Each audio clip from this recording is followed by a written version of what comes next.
Hello students, आज हम civics में इकाई 3 अध्याय 5 जन संघर्ष और आंदोलन पढ़ेंगे। इसमें हम नेपाल में हुए जन संघर्ष के बारे में जान लेते हैं कि नेपाल में जन संघर्ष और आंदोलन हुए।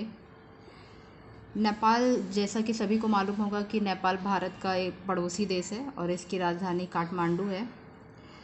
नेपाल में पहले राजतंत्र था और राजतंत्र से लोकतंत्र स्थापित हुआ और फिर लोकतंत्र से फिर राजतंत्र स्थापित हुआ, जिससे जनता जो थी वो नाराज़ थी और इसी नाराज़गी को उन लोगों ने आंदोलन के रूप में दर्शाया है।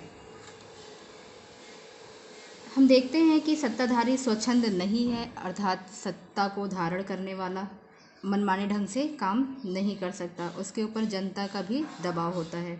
अपने ऊपर पड़ने वाले प्रभाव और दबाव से वे मुक्त नहीं रह सकते। लोकतंत्र में अमूमन हितों और नज़रियों का टकराव चलते रहता है। हितों और नज़रियों के इस द्वंद्व की अभिव्यक्ति संगठित तरीके से होती है।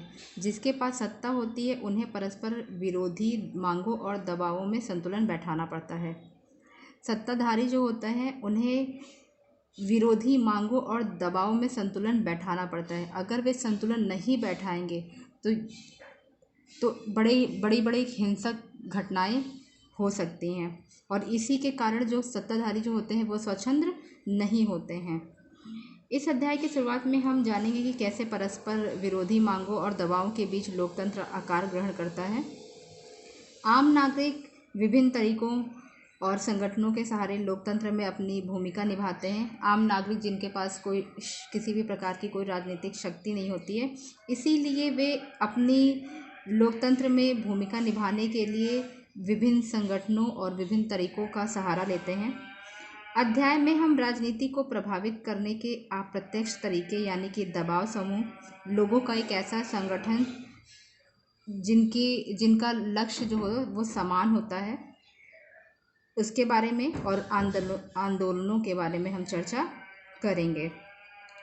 इस तरह हम अगले अध्याय की बातों के लिए तैयार होंगे कि जिसमें राजनीतिक सत्ता को राजनीतिक दलों के जरिए नियंत्रित करने यानी राज सत्ता को नियंत्रित करने के प्रत्येक तरीके की चर्चा की गई है।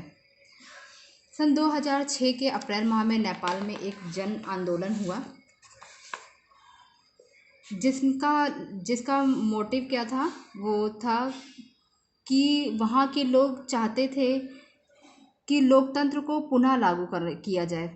पहले राजतंत्र था, राजतंत्र जिससे जनता खुश नहीं थी और लोकतंत्र स्थापित हुआ। उस लोकतंत्र में भी कुछ खामियां थी जिससे जनता वहाँ की खुश नहीं थी और वो चाहती थी कि उस लोकतंत्र में हुई कमियों को सुधार कर पुनः लोकतंत्र लागू किया जाए, यानी कि शासन की जो बागडोर है वो राजा के हाथ से लेकर पुनः जनता के हाथों में सौंपी जाए। ऐसा नेपाल की जनता चाहती थी और इसीलिए सन 2006 के अप्रैल माह में नेपाल में जन आंदोलन हुआ।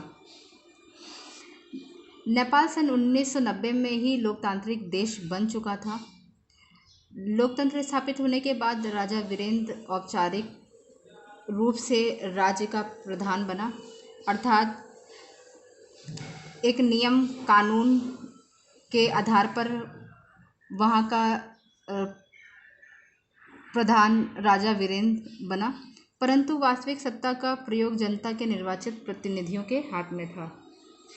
राजा वीरेंद्र राज्य के प्रधान बने, राज्य मतलब नेपाल के प्रधान बने, किंतु वहाँ की वास्तविक जो सत्ता थी वो निर्वाचित प्रतिनिधियों के हाथ में ही थी। जनता के द्वारा जो निर्वाचित प्रतिनिधि थे उन्हीं के हाथ में थे। राजतंत्र से संवैधानिक राजतंत्र के इस संक्रमण को राजा वीरेंद्र ने स्वीकार कर लिया था। राजतंत्र यानी कि शासन की वह प्रणाली जिसमें एक व्यक्ति शासन का सर्वे सर्वा होता है, वह जो चाहेगा वही करेगा, मनमाने ढंग से कार्य करता है। इसमें राजा का बेटा अथवा राजघराने का कोई व्यक्ति ही हमेशा राजगद्दी पर बैठ सकता है, चाहे वह अयोग्य क्यों ना हो। तो राजतंत्र से संवैधानिक राजतंत्र